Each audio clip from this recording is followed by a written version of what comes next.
नमस्कार, मी लतिका। आज मी तुम्हाला झटपट असे उन्हाळ्यात खाण्यासाठी चटणी बनवून दाखवणार आहे। त्यासाठी बघा छोटं मिक्सरचं भांडं घेतलेलं आहे। ही जे अशा आकाराचं वाडगं आहे ते अर्ध वाडगं मी कढीपत्ता घेतलेला आहे, स्वच्छ धुवून घेतलेला आहे।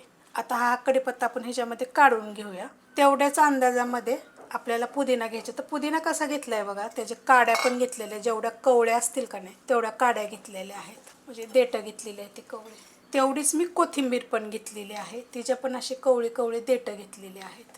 छोटा अर्धा चमचा मी जिरं घेतलेलं आणि हलकंसं भाजलेलं असं दिसत असेल तुम्हाला, जास्त भाजायचं नाही, हलकंसंच भाजायचं। एक गड्डी लसूण घेतलेला आहे। त्याच्यामध्ये आता तिखटाप्रमाणे मिरच्या टाका, जशा तुम्हाला तिखट कमी जास्त पाहिजे ना तसं तिखट टाकायचं। तर या 6 ते 7 मिरच्या बारीक आकाराच्या मी घेतलेल्या आहेत। मग तुम्ही पोपटी कलरच्या जरी टाकल्या तरी चालू शकते।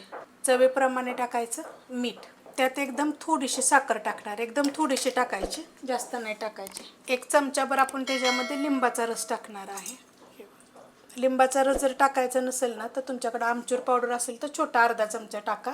आमचूर पावडर जर नसेल ना तर मग लिंबाचा रस टाका, किंवा कैरीचा सुद्धा थोडासा तुकडा जरी टाकला तरी चालेल, खूप छान चव येईल। बारीक करून घेते, बंद चालू करून बारीक केले 2च वेळा। पहिल्यांदा एकदा फिरवलं, हलवलं, परत एकदा फिरवलं। ह्याच्यामध्ये पेस्ट करायची नाही, असं दरदर झालं पाहिजे बघ। असं पेस्ट केली की नाही की एवढी छान चव लागणार नाही। अशा पद्धतीत केलं की नाही एकदम चविष्ट अशी होते। आता ह्यात तुम्हाला सांगते, तुम्हाला हवं असेल तर थोडंसं ओलं खोबरं पण टाकू शकता, खायला 2 ते 3 दिवस चटणी टिकते। हे ओलं खोबरं टाकू शकता, शेंगदाणे भाजायचे आणि ते पण तुम्ही ह्याच्यामध्ये टाकू शकता। तर कवा टाकायचे, एकदा फिरवल्यानंतर मग शेंगदाणे टाकायचे आणि एकदाच फिरवून घ्यायचं, म्हणजे अशा पद्धतीत एकदम दरदर होईल।